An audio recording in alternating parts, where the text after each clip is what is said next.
তিস্তা নদীতে বন্ধুদের সঙ্গে স্নান করতে এসে তলিয়ে গেল এক বন্ধু। রবিবার সন্ধ্যায় ঘটনাটি ঘটেছে রাজগঞ্জ ব্লকের গজলডোবা সংলগ্ন নিপানিয়া গ্রাম এলাকায়।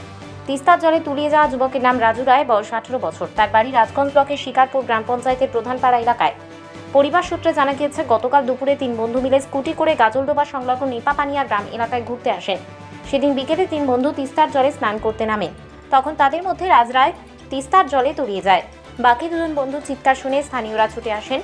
খবর পেয়ে ঘটনাস্থলে আসেন পরিবার ও ভোরের আলো থানার পুলিশ গতকাল রাতে সেই যুবকের খোঁজ শুরু করেন।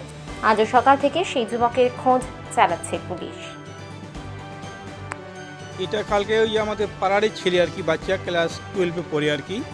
ওই সকালবেলা ওরা প্রাইভেটে যায়, প্রাইভেট থেকে আসার পরে বাড়িতে যখন 12টা-1টা দিকে বাড়িতে পৌঁছায়, ওখান থেকে ওরা স্নান করার উদ্দেশ্যে বাইরে হয় বাড়ি থেকে আর কি।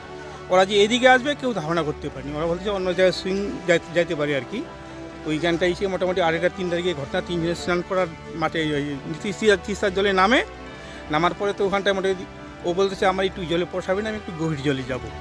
তখন গভীর জলে যাওয়ার পরে আমাদের এখন ছেলেগুলা বলে ওদিকে যাইস না, যাওয়াটা ঠিক হবে না, জলটা বেশি আছে, ওই আমার একটু পোষায় না।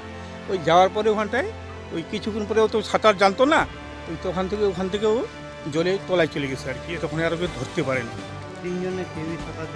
3 জনের মধ্যে ওই একটু জানে আর কি, মনে হয়, তাও জানি না, কিন্তু একটা অল্প জানে, একজন জানেই না, যেটা হচ্ছে রাস রায়, প্রধানপাড়া মান্তাদারি। 3 বন্ধু মিলিয়ে এখানটায় আসলো স্নান করার জন্য। কালকে থেকে খোঁজাখুঁজি চলতেছে। আজকে মানে কিছু লোক এখানটায় নামবো ওই টায়ার টিউব দিয়ে, দেখলো কিছুক্ষণ মধ্যে। ওইখান থেকে অনেকখানি 1 কিলোমিটার 1.5 কিলোমিটার গেল, খুঁজে পায়নি এখন আজ পর্যন্ত।